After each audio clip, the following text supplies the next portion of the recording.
Let's pray. Father, we want to bless your name, O God. Thank you for this afternoon.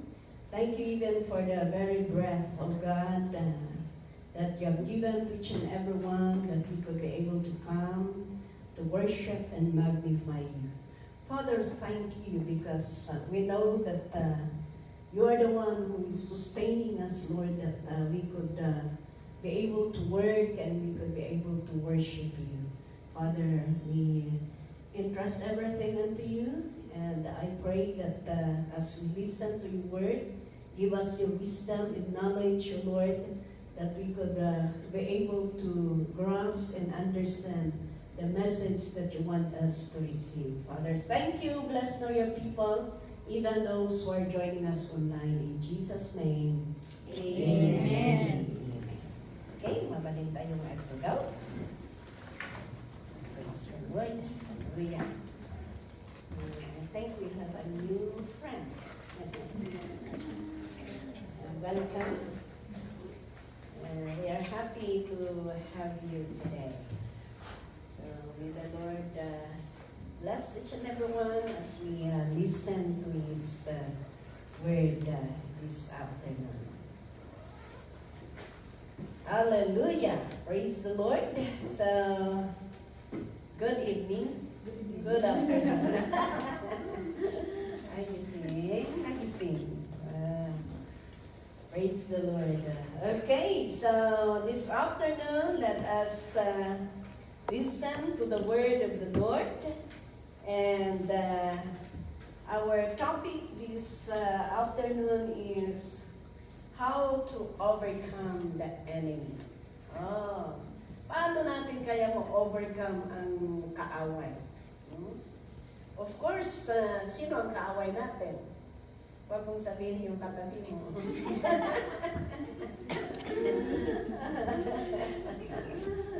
Alam niyo, kung minsan dahil ang isang tao ay cruel, no? Ang isang tao ay masama. Kaya kung minsan parang tamang kalaban ko, mas lakas dyan niya. But actually, hindi yung tao. No? Hindi yung tao, kundi yung masamang espiritu na nasa tao. Ganon. Kasi kung hindi masama ang espiritu ng isang tao, hindi masama yung tao.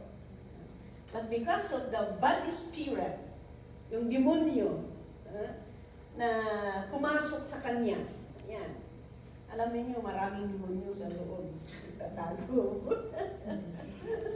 Pero ayaw lang magpakita. You know why? Ayaw lang magpa-reveal. You know why? Because of the power of God. And because of the power of God. Kaya let us learn how to overcome the enemy. I would like us to open our Bible in Revelation chapter 12. Okay. Starting verse 10, sabi niya dito, basahin natin. Then I heard a loud voice in heaven say, now have come the salvation and the power and the kingdom of our God, and the authority of His Messiah. For the accuser of our brothers and sisters, who accuses them before our God day and night, has been heard down. Sino ang accuser? Sino ang mga accuser ng brothers and sisters? Sino ang mga accuser ng mga believers? Yan. Okay? Let's continue to read in verse 11. The triumph over him by the blood of the Lamb and by the word of their testimony, and they did not love their lives so much as to shrink from death. Ayan. Dito sa verse 11, ito po ang makikita natin, the accuser. Okay? How to overcome the accuser or the enemy. Yan. Mga kalaban or demonyo, sabihin na lang natin. No? Paano natin ma-overcome? Paano natin matalo? Yan. Paano natin mapagtagumpayan? Ganon. Yan. Okay. Unang-una, sabi niya dito sa verse 11, nandito din ang kasagutan. Sabi niya, they triumph over him by the blood of the Lamb. Ayan. Matatalo natin or ma-overcome natin yung trabaho ng kaaway o yung kaaway mismo sa pamamagitan ng blood of the Lamb. Ang dugo ni Kristo. Alam niyo ang dugo ni Kristo, may kapangyarihan. May kapangyarihan. Kaya natalo si demonyo. Ang akala ng demonyo, magiging victorious siya. Kaya ginawa niya ang lahat ng paraan para papatayin ang ating Panginoong Jesucristo. Di ba? Kaya na napako sa cross. Nag-suffer siya hanggat siya'y mamamatay. Dahil ang akala ng kaaway, kung mamamatay si Kristo, ay magtatagumpay siya. Pero nagkamali siya. Dahil nung namatay, nag-suffer si Jesus at sa pamamagitan ng kanyang dugo, na-forgive ang ating mga kasalanan at sa kanyang kamatayan sa cross, doon po, nagiging victorious ang lahat. Kaya nagkamali si demonyo. Dahil ang akala niya, kung mamamatay si Jesus, tagumpay siya. Pero ang namatay si Jesus, doon natalo at nagiging victorious ang mga Kristiyano. Praise the Lord. Hallelujah. Kaya may kapangyarihan. That's why we always apply the blood of Jesus. Yan. Kaya doon sa Exodus, alam niyo doon sa Exodus chapter 12, verse 13. Okay. Sabi niya dito, the blood will be a sign for you on the house where you are. And when I see the blood, I will pass over you. Dito na ako kayong pass over. No destructive plague will touch you when I strike Egypt. Diba yung kumuha sila ng blood of lamb. Ilagay doon sa doorpost. Lahat ng mga bahay ng mga Kristiyano. Nalagyan niya lahat ng dugo. The blood of the Lamb represent the blood of Jesus. Okay? Kasi, doon sa Old Testament, the blood of the Lamb or karnero, no? Doon sa Old Testament, doon sa New Testament, the blood of the Lamb who is Jesus. Yeah. So, inilagay nila doon para kung mamasyal or dadaan yung angel of death na papatayin ang mga panganay na anak ng mga Hudyo doon sa Egypt. Kung makita niya yung dugo, magpapas over yan. Lalampasan niya. Why? Because the blood is applied. Kaya sabi niya, the blood will be the sign for you on the houses where you are. Kaya dapat yung bahay natin, naka-apply din yung blood. Hindi kailangan na literal. Ibig sabihin, si Jesus na doon sa bahay. Amen? Yan. Pero noon, ayan nga, where you are, and when I see the blood, the angel of death, kung maglalakad yan, magpas yan, makita niya yung dugo, it will pass over. Yan. Papas over yan. Lalampasan niya yung mga bahay na may dugo. Kasi natatakot sa dugo ni Kristo. At sabi dito, ang napakaganda pa, sabi niya, no distraction, plague will touch you. Oh, walang distraction, walang sakuna, walang plague. Anong sa Tagalog yung plague?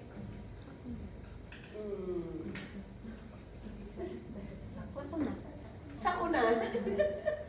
May specific na plague, no? No destructive plague will touch you when I strike Egypt. Tignan ninyo. Kaya nga, di ba yung tower doon, 8 ang tower doon sa Taipo. Pero ang nagrabihan ay may isa. Sabi nila, siguro maraming Kristiyano nakatira doon. Sabi nila. Baka maraming Kristiyano nakatira doon, sabi nila. My point in here is that you see the promise of God. T-shortcut na ito. If there is God in your life, if there is God in your house, maganda dito house, included pamilya natin.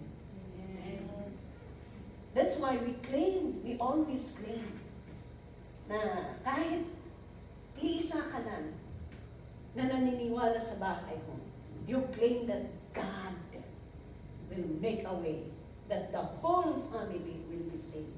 Amen. Amen? Pero kung nag-iisa ka, tapos mag-backslide ka pa, wala Imbis na nabuksan yung pintuan ng kaligtasan sa bahay ninyo, dahil mag-backslide ka, ma-i-close ulit.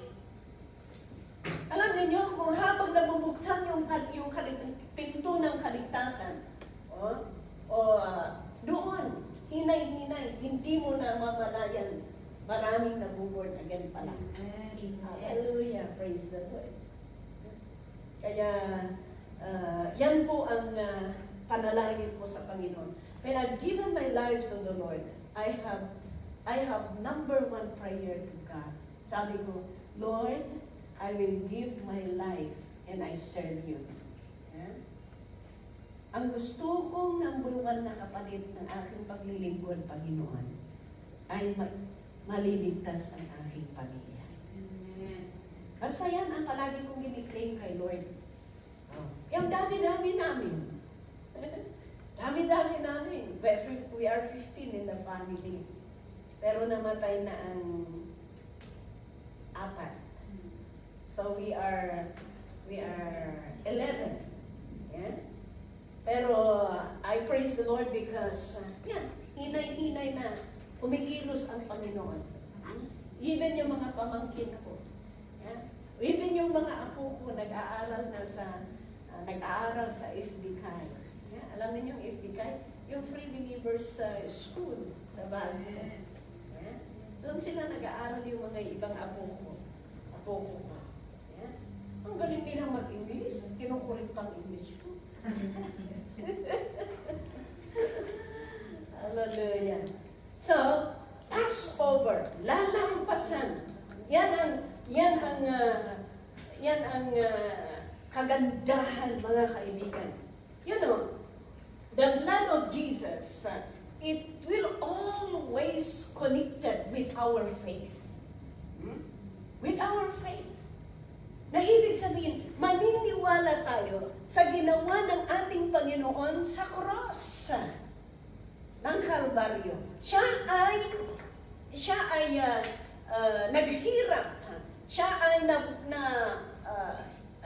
yung dugo niya. Huh? Alam ninyo, ang gagamitin dito, yung anti-Tagalog. Tagalog ba dito? Tagalog kasi. Ay, Bisaya. Ayan, yung dugo ni Kristo. Umagos. Hallelujah. Yan. But we thank the Lord because kahit namatay si Kristo sa cross, pero siya ay nabuhay muli. Siya ay nabuhay muli. Okay. I would like us to understand. Itong krus natin dito, bakante. Nakikita ninyo bakante. I would like to explain. I would like to explain. Sino ang naniniwala sa inyo na naghirap ng ating Panginoong Jesus? Pinahirapan ng ating Panginoong Jesus. Pinahirapan. Okay? Di ba, linagyan pa ng thorns. Okay? Tapos, 39 na talo. No? Tapos, nasugat-sugat ang kanyang kamay. And the blood, ang dugo, lumabas sa kanyang mga katawan. Tapos, pinako nila sa cross. Dinala noon sa Calvary. Pinako doon. Kaya, yung kamay niya, kaya doon sa Isaiah ba yun? I have engraved you in the palm of my hand. Sabi niya doon, sa Isaiah. Ibig sabihin, noong naipako siya, kasali tayo doon. Amen. Yung kasalanan natin. Naisali tayo doon. So, noong naipako si Jesus, namatay dito sa krus. Tapos, naniniwala kayo na namatay dito sa krus. Amen. Then, after that, inalis nila sa krus. Naniniwala kayo, inalis nila sa krus. Inalis nila sa krus, dinala doon sa tomb ni Joseph. Then after 3 days, nabuhay muli. Yan ang sinabi sa Hebrew 1:3 na, and He is now sitting at the right hand of the Father. Sitting at the right hand of the Father, praying, interceding for you and for me. Amen. Kaya, namatay dito sa cross, naipako siya sa cross, namatay sa cross, pero inalis sa cross, dinala doon sa tomb, after 3 days, nag-resurrect. At siya po ay buhay na buhay at doon nakaupo sa kanang kamay ng ating Ama, interceding for you and for me. Amen. Kaya wala dito. Wala dito dahil inalis nila. That's the reason why our cross is bakante. Because yung naipako dito, inalis, nag-resurrect, at nandoon buhay na buhay, interceding for you and for me. Kaya, gusto kong maunawaan ninyo, baka nagtatanong kayo, bakit walang nakapako doon? Hindi na nakapako ang ating Diyos. Nandoon na sa langit. Interceding for you and for me. Ang iba nakapako pa, pero tayo hindi na. Naunawaan ninyo? Amen.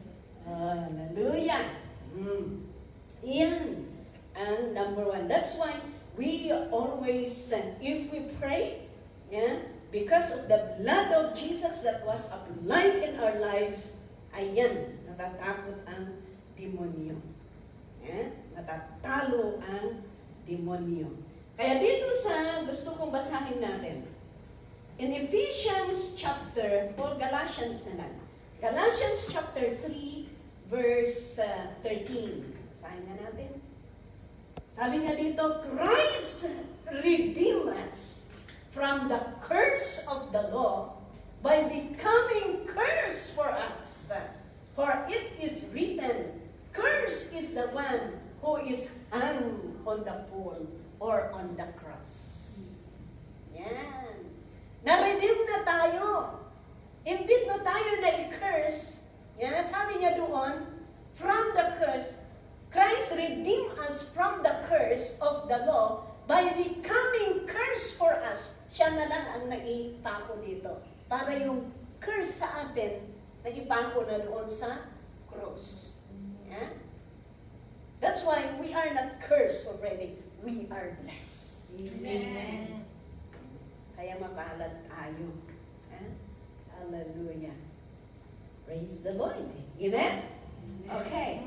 So, by the blood of Jesus. Kaya kung manalangin tayo, may problema, o kung ano man ang ginagawa ng kaaway, in the name of Jesus, and we apply the blood of the Lamb. Sa pamamagitan ng dugo ni Kristo at pangalan ng ating Panginoon, ikaw, demonyo, lumayas ka. In the name of Jesus. Amen? Hallelujah. Okay. Number 2. How to overcome. Nandoon pa rin. Babalik tayo sa 11. Sa Revelation chapter 12, verse 11. Sabi doon, they triumph over him by the blood of the Lamb. Number 2 is, by the word of their testimony. Yan. By the word of their testimony. Kaya very powerful ang testimony. Very powerful ang testimony. Kaya huwag kayong ano yun? Parang napipilit pa kayong nagte-testimonyo. Alam niyo, yung mga testimonyo natin, very powerful yan. Kasi, talagang kagagawan ng ating Panginoon yan. Kaya natatakot si demonyo. Think for example. For example, ako, ay, chismosa din ako noon. Chismosa din ako noon. Mayroon, alam niyo mga young people. Mayroon pa akong dahil asawa na nga, muntik silang maghiwalay dahil sa kapichismis. Ganon. Yan. But I thank the Lord because when I became born again, God had changed me. Amen. Yan. Binago ako ng Panginoon. Kaya salamat sa Panginoon. Alam niyo, dahil ang liwanag, dahil sa blessing, dahil sa ginawa ng Panginoon sa akin, dahil sa paggagamit ng Panginoon sa akin. Ang mga kapatid ko, wala silang masabi sa akin. Why? Because nakikita nila yung testimony sa buhay ko.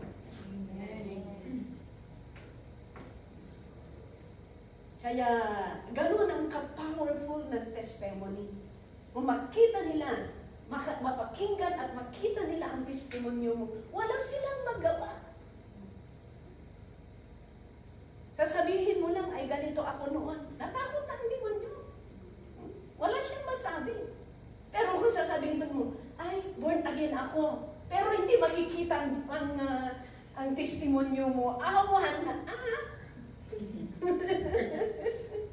Awan, kung nang born again ka, isuntupoy mo lang. Dakdak ka nila kayo. Awan, paano niya makikita ang testimonyo sa buhay mo kung ganun ka pa rin? Noon hanggang ngayon, ganun ka pa rin, walang pagbabago. Wala.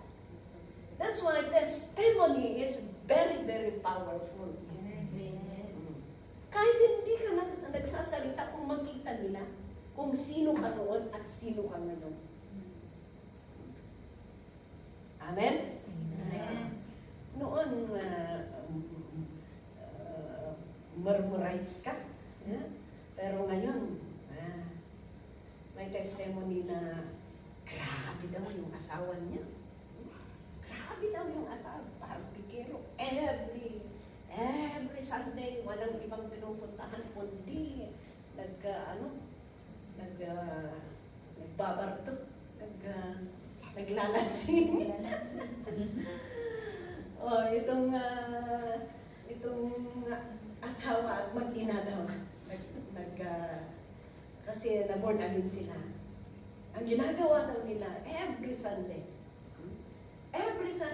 yung nanay daw ay maagang piniprepare yung pagkain ng Easter, tapos yung tuwalyan niya, tapos yung mga pagpalitan niya, oray no kasya yung lasinggiro, isagana na lang takanon, pagsukatan na, kanan na, kasya. Tapos yung anak niya, yung anak daw niya, ang trabaho niya, taga-shine ng sapatos din yung papa niya. Sinashine or binabrasan. Tapos, yung asawang lalaki, ilang beses daw, sabi niya, ano bang kinain itong mag-anak, mag-ina ko, sabi daw yung lalaki. Nag-o-observe daw siya. Ano bang kinain itong mag-ina ko, bakit nagbago sila? Pero, basta ganun daw, basta ginagawa nila, piniprepare nila. Tapos, maligo siya, tapos magpalit, punta pa rin sa pinupuntahan niya. Pero every Sunday daw, na ginagawa pa rin ng mag-ina yun.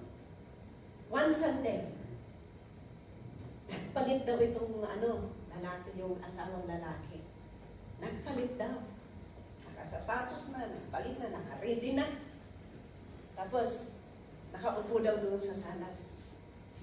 Siyempre, nagpe-prepare din yung mag-ina, papunta ng simbahan. Sabi daw yung tatay, bakit? Ang tagal-tagal ninyo. Sabi daw niya, bakit ang tagal-tagal niyo? Maladaw tayo. Sabi daw niya. Malit na tayo. Sabi daw niya. Muna kalatan ang rumar, walang kanon din siya. Mauna kang lalabas kung ano ang pupuntahan mo, sabi daw yung one. Sabi niya, abay, madiyo nga sumurutak ka na kayo. Wow! Ayan, nagtaka daw sila. Pero sabi daw yung lalaki, alam niyo itong ginagawa ninyo sa akin. Nakita ko po ang pagbabago na tunay na anak kayo ng Diyos. Kaya kung anak kayo ng Diyos, at pupunta kayo sa langit. Bakit? Masama ba yun para sundin ko kayo? Ayan. Mula daw noon, ayan, na whole family na pumupunta sa church. Alam niyo, ang rason lang,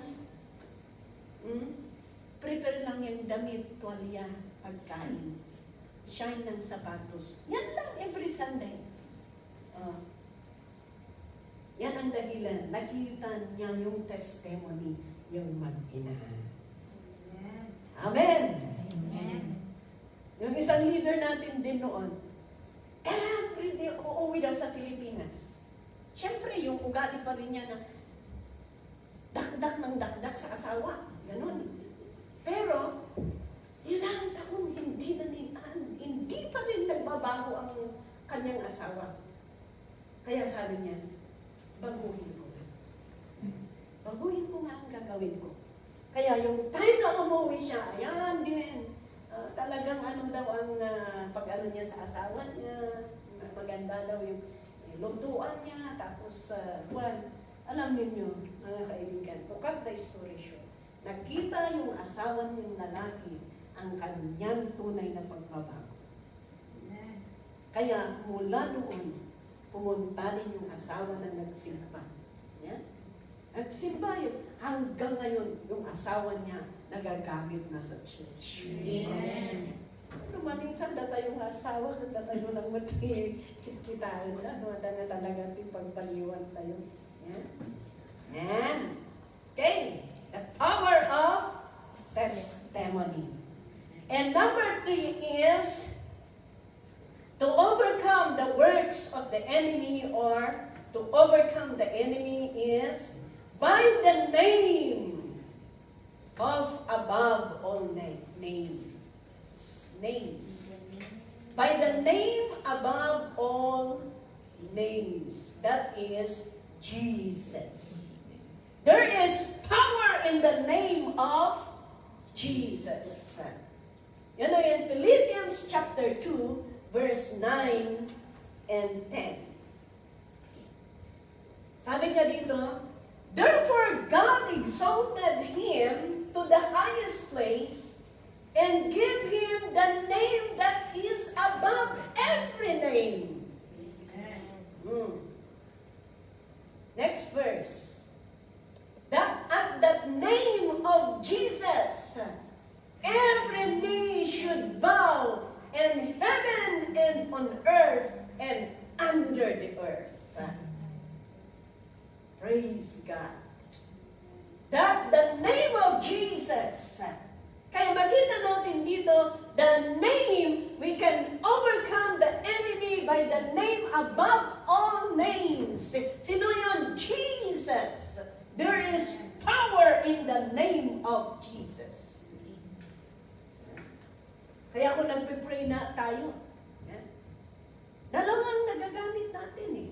Kung nagpipray tayo. By the blood of Jesus and by the name above all name, Jesus. Ikaw na trabaho ng kaaway, lumayas ka. Yan. Tingnan ninyo haan na di dyan, the name of Allah, the name of, nyakay na di dyan, Diyos dan? Ano yung tukang tiburay sa but the name of Jesus. Kaya napaka-powerful. Ano nga dyan, the name of God. Mo yung adati religion kay ayan mi. Pagkarararaman na, Jose Rizal. Ada pa yung kantada nga, ubing kami ka, magmapang kami. Ubing kami, magmapang kami. Dami kantada. Dr. Jose Rizal, Simbay, kunada. The name above all names, Jesus. There is no other name. Awanti sa bali.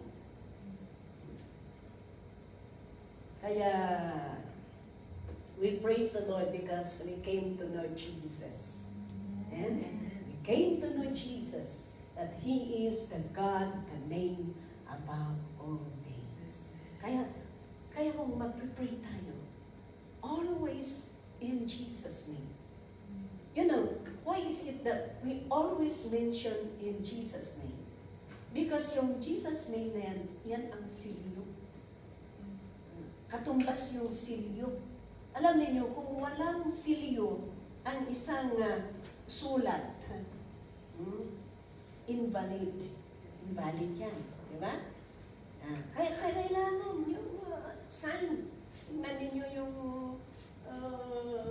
kung sa Pilipinas, yung ano yun? Yung ano nila sa Senate, walang signature yung attorney. Kaya sabi nila, invalid daw yung why? Because yung signature, napaka-importante yan. That's why we always mention in the name of Jesus. In the name of Jesus. Because there is power in the name of Jesus. Amen. Amen? Maminsan ka, tulungan tayo. Maminsan ka, dati aso nagtataon, unong makabatod ako. In Jesus' name! Makita mo nga, agbaliktad yung aso nga pumanaw, di ba? In Jesus' name, no, sa huwag ka ko na nga, in Jesus' name, makita mo nga pumanaw yung aso, akala ka pa lang, diba ito? Bakit pumay lang? Kung minsan ganun tayo, kulang tayo sa pananampalataya sa paggamit sa pangalan ng ating Panginoon Jesus. Pero sa katotohanan, we are lack of faith. Kulang tayo sa faith. Kaya tayo palang natulungan ti bato. Hallelujah. Okay? In Proverbs 18, verse 10, King Solomon wrote, "The name of the Lord is like a strong tower." Tingnan ninyo. The name of the Lord is like a strong tower.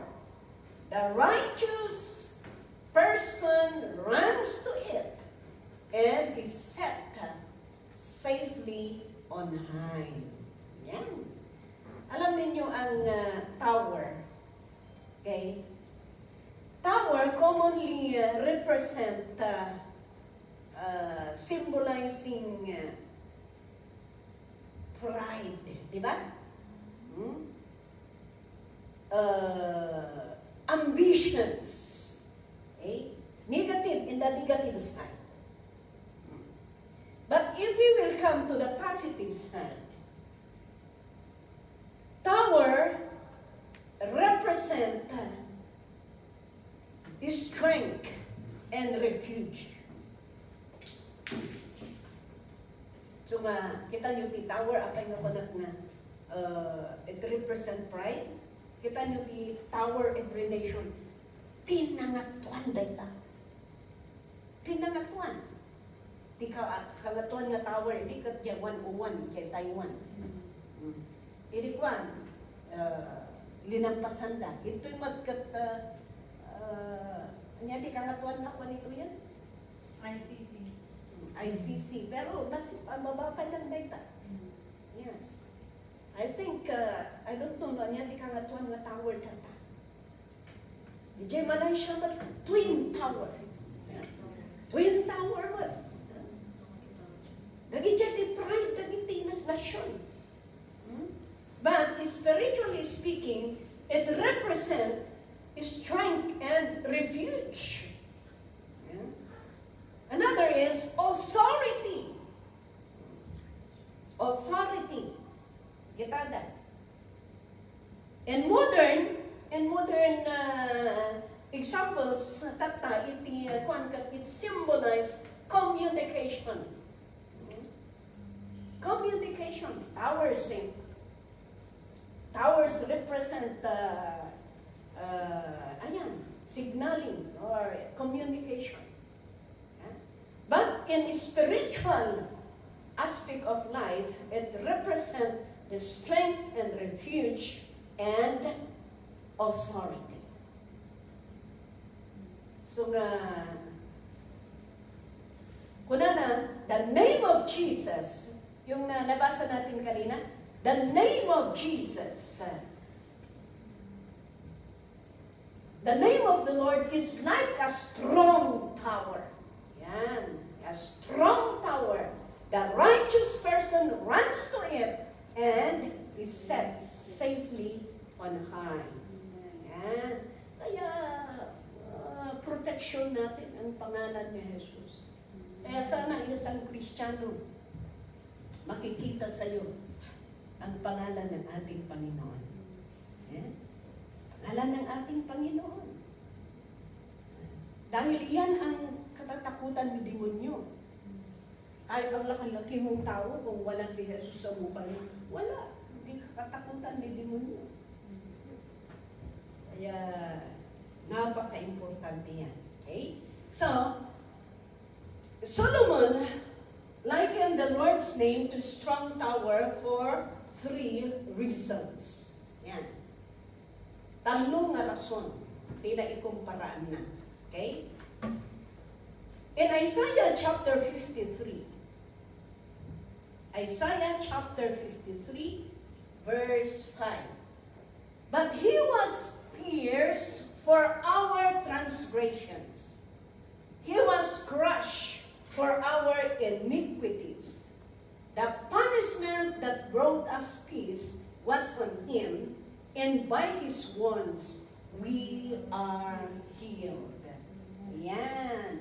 So we have healing in his name or in the name of Jesus. He was wounded. He was wounded for our transgressions. He was bruised for our iniquity. Awit yun. In Matthew chapter 4, verse 23 to 24, Jesus went throughout Galilee, teaching in their synagogues, proclaiming good news of the kingdom, and healing every disease and sickness among the people. Kaya, there is power in the name of Jesus.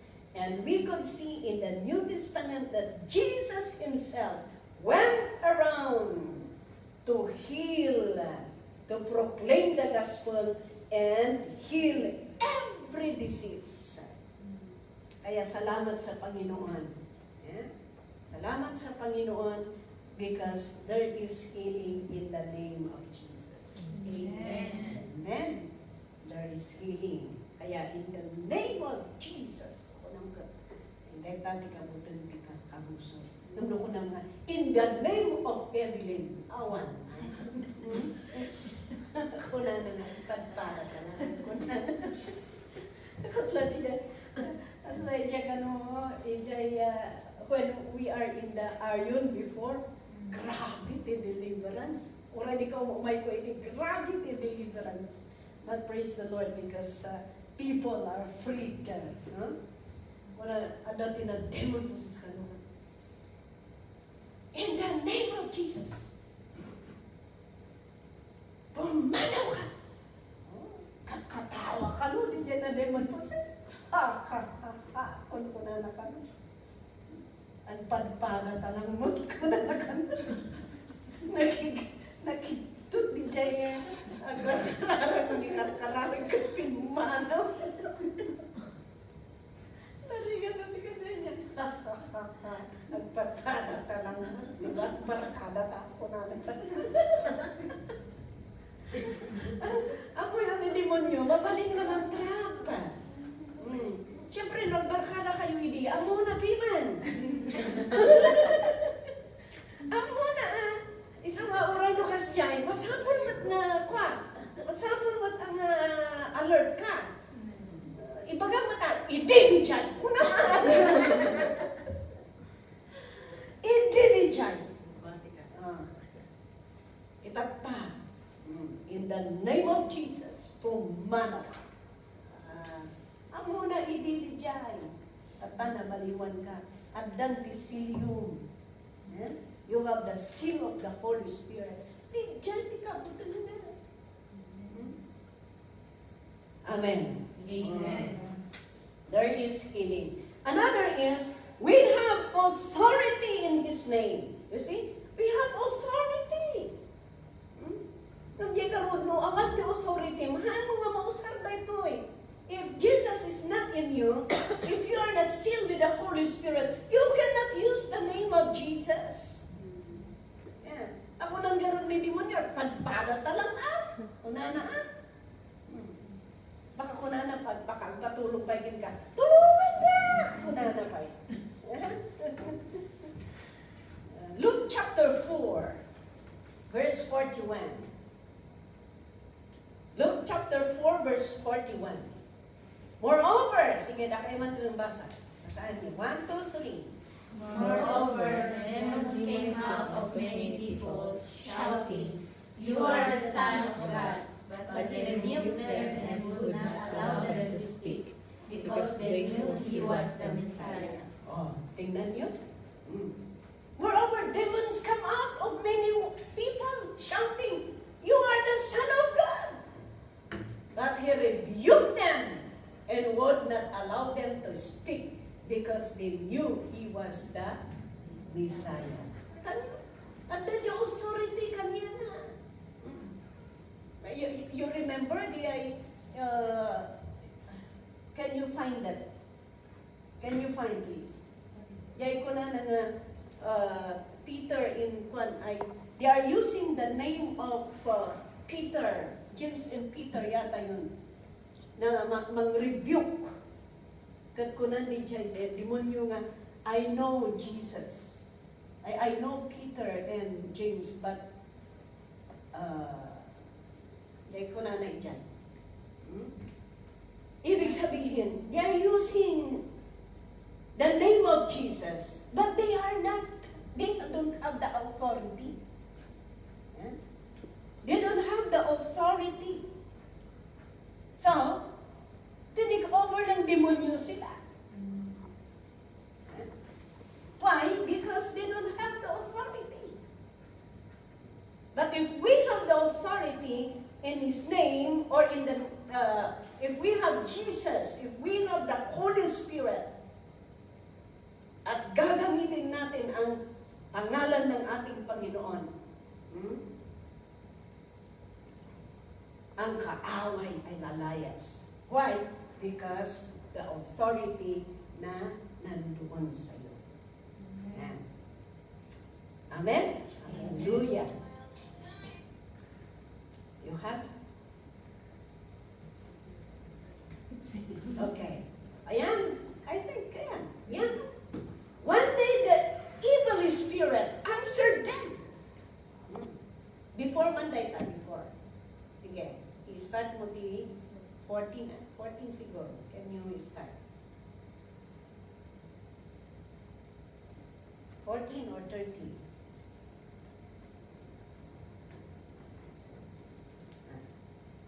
Ayan, oh yes, I forgot. The 7 sons of Sceva, a Jewish chief priest, were doing this. Okay. Anong ginagawa niya? Ulingan natin. Oh, good. Some Jews who went around driving out evil spirit tried to invoke the name of the Lord Jesus over those who were demon-possessed. Tingnan ninyo. They would say, in the name of Jesus, whom Paul preaches, I command you to come out. Oh! Ibig sabihin dito, hindi sila believer.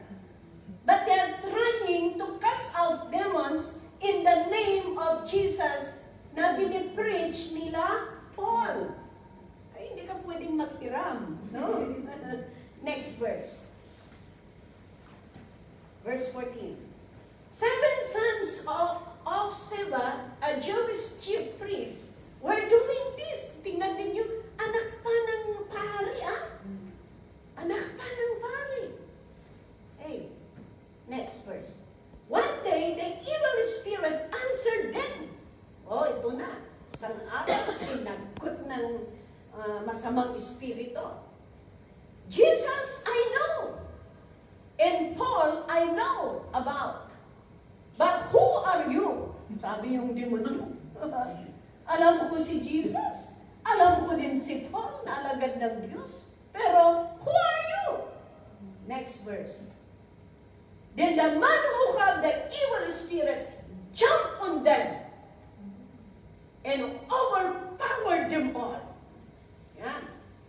He gave them such a beating that they ran out of the house naked and bleeding. Oh, tingnan ninyo. Kaya nakakatakot yung wala kang authority. Hindi ka talagang tunay. Walang silyo ng espiritu sa iyo. Tapos, magre-rebuke ka sa mga may evil spirit. Wala, they will overtake you. Kagaya nito. Kaya anong ginawa nila? Tinmaray da. Labos na pa eh. Gana nga na sugat-sugat na. Tingnan ninyo. Kaya, I remember when I was in Sanilo.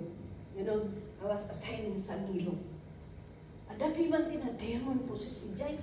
How many years na binabalod ti demonyo. Agigyan na nga, agigyan, ayan ti paglutlutuan dati pakanti baboy. Alam niyo doon sa mines, may mga kalapaw na kung saan nagluluto sila ng pagkain ng baboy. Naging believer yung nanay, sabi niya, antayo man ikararangan niya anak ko. You know, when we went, nung pumunta kami, ay grabe. Kaya ang ginawa namin, wala. hindi natin ano ito. So, what we did is, nag-fasting muna kami. Talagang nag-fasting kami ng 3 days. We prayed to the Lord that God have mercy.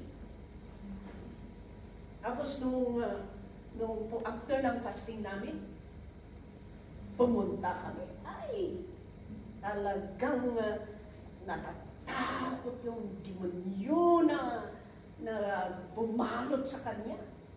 Ang ginawa niya, nung nag-pray kami, natumba siya. Nung natumba, kasi lang yan, iikot na ulo. Ganon. Yan. We continue to pray, we continue to pray, we continue to cast out. Hanggat, ayan, na-deliver. Praise the Lord. Noon na ibinay-listing ako mag-ijay Pugulaon yun. I was assigned in Pugulaon yun. Yan. Para bangon, adatiin mai. Datang kami sa sentro ngayon. Doon tayo sa sentro. Talagang munisipyo, palengke, nandoon tayo sa intersection ng pinaka-sentro. May nagdanak ng gabi. Sabi niya, pang-asiyo, please, pastor, come and pray. Kasi na-demon possess yung anak ko, sabi niya. Sabi naman namin, dahil katabi nila yung simbahan ng Katoliko, bakit malapit naman kayo kay pare? Sana pinuntahan ninyo. Sabi namin, dahil alam namin na mga Catholic sila, no? Yan. Sabi niya, pumunta naman kami, pastor, pero wala daw siyang authority na mag-pray ng ganun. Sabi niya, ay, ang mudagayang. Yan. Kaya, ayan, inbound na kami dito, ayan yung kunada. So we went. Nung pinag-pray namin yung isa, nag-transfer yung ibang espiritu sa isa. Kaya sabi ko, Pastor Dominic, sabi ko, alagaan mo yan, dito ako. Tapos nung nag-pray kami, nag-transfer na-reject ko sa taludan.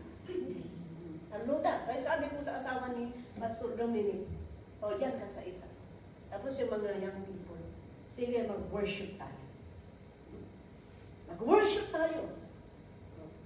Nung nag-worship kami, alam ninyo na nag-pray kami, sabi yung mga demonyo, sige, pumanaw kami. Kunada, aalis na kami. Nung sabi nila, hindi ko nada. Sa nga-arbanan kami. Kunada, mo ito sa nga-arbanan? Yung sa sundalo, batalyon, ganon. Yan, batalyon, ganon. Ganon daw ang kadami nila. Alam niyo ang demonyo, talagang, hindi basta-basta. Pero because of the presence of God, dahil sa presensya ng Panginoon, sabi nila, sige, aalis na kami. Sabi, bigla nga nag-gustoy na, nagiging ganda nga nag-gustoy. May nag-gustoy? Paano yan sa Tagalog? Ha? Ganon. Because of the power of God. As long as we have the authority.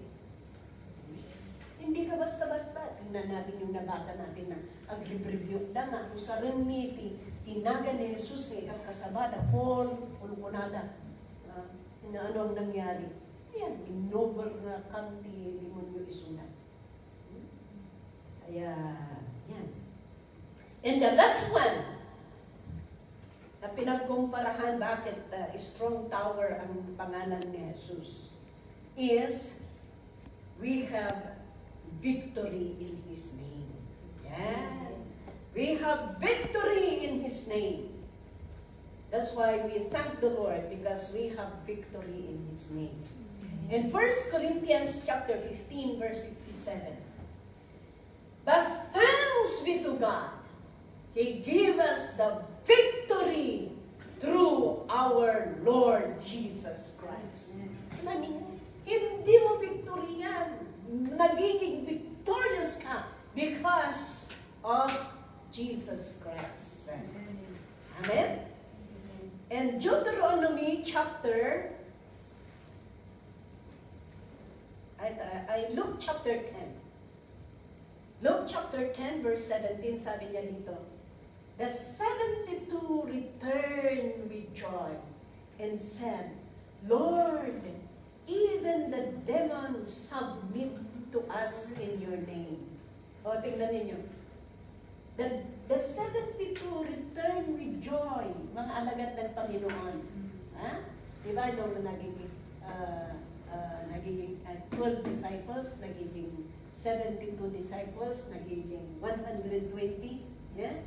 Ayan, nagbubalik sila kay Lord. Sabi nila, Lord, even the demons submit to us in your name. You see? In your name. Hindi dahil magaling kami, hindi dahil masigasig kami, pero ang demonyo nag-submit to us because in your name. Amen. Yan, sa pangalan ng ating Panginoong Jesus. Kaya there is power in the name of Jesus. Kaya magpasalamat tayo because we are His Son. We are His children. Yan. God had given us the authority to use the name of Jesus. Amen po ba? Amen. Dahil hindi basta-basta, hindi sino-sino ang gumamit.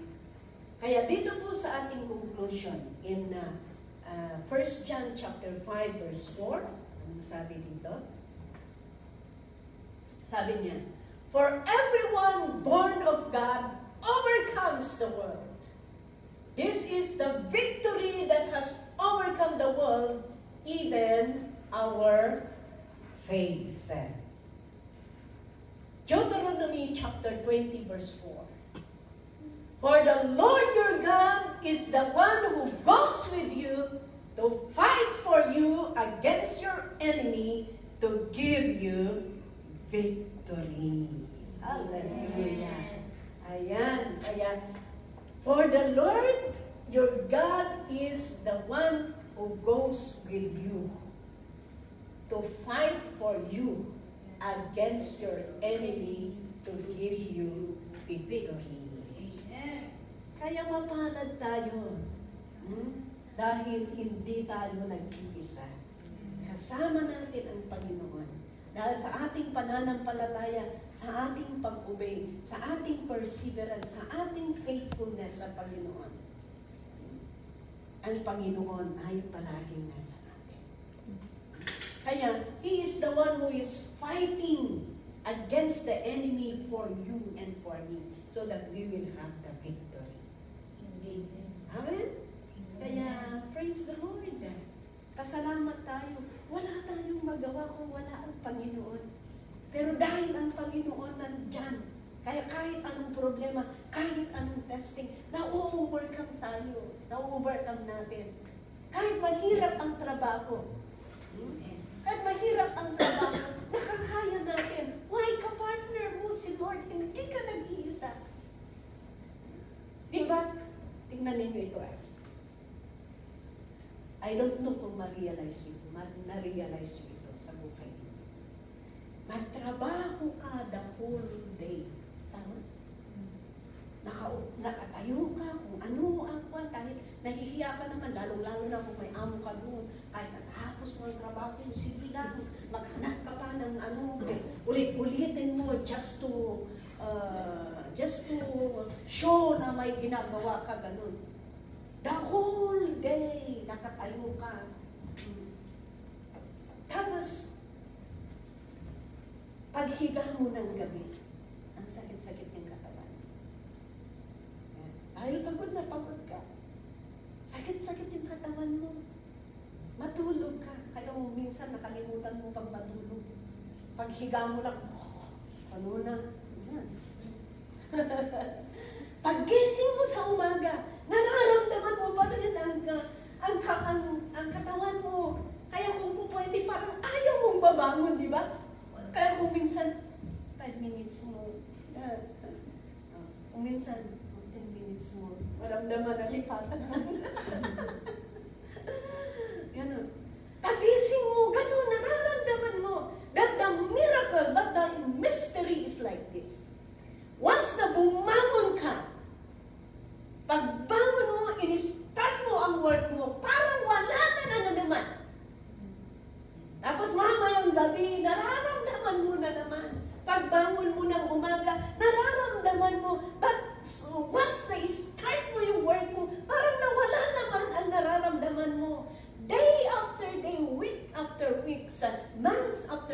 Jesus year after year, hanggang how many years ka? Nandyan ka pa rin. The mystery is, until now, how many years that you are working, you are still there. Parang hindi mo naranasan yan. That is, why?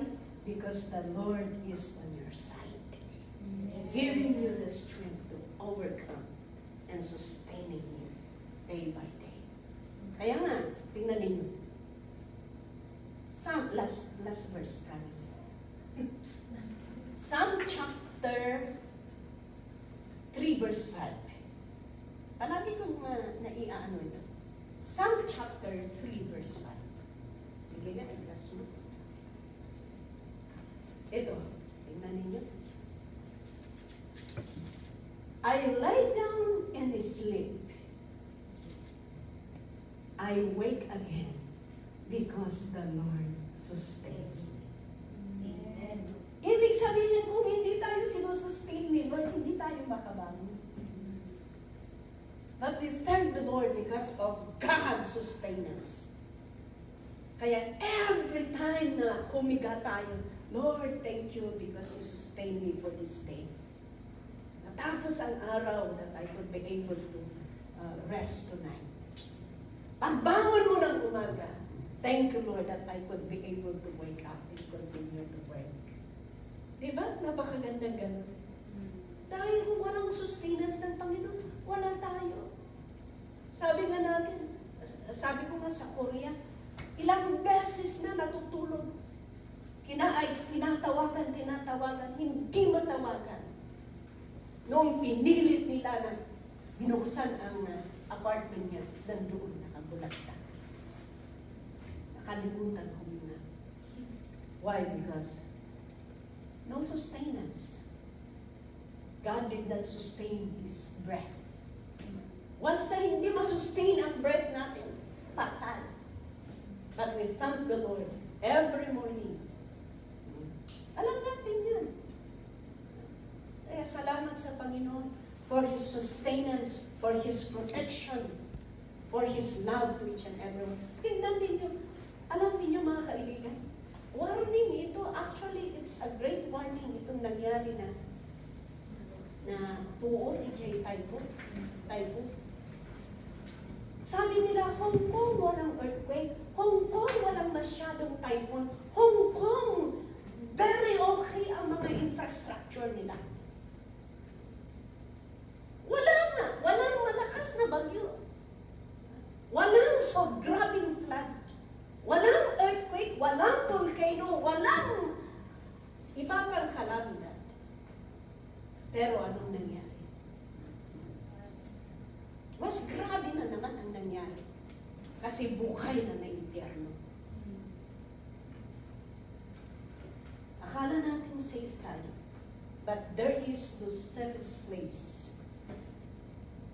sa presensya lang ng Panginoon. Amen. Presensya lang ng Panginoon. Kaya we are safe if we are in the presence of God. Kaya napakaganda po na talagang yung faith natin sa Panginoon. Wag at huwag tayong manlulubaybay. Because maglingkod tayo sa Panginoon na may katotohanan. Amen. Tama na ang pag-aalinlangan. Tama na ang pagkukunwari sa paglilingkod. Ito na ang panahon para maging totoo. Magiging seryoso tayo. Dahil ang Diyos ang may hawak sa buhay. Siya ang tunay na protection natin. Amen? Kahit ang pamilya natin. Kung makita ng Panginoon ang katapatan natin sa ating paglilingkod, hindi niya pababayaan ang pamilya natin. God will honor your faithfulness to Him. You always cling to the Lord.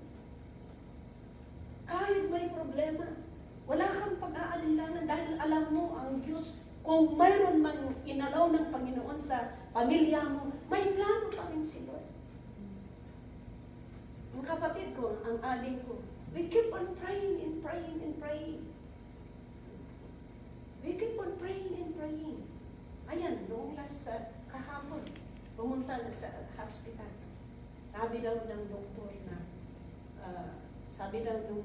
niya na magpa-CT scan is ko na.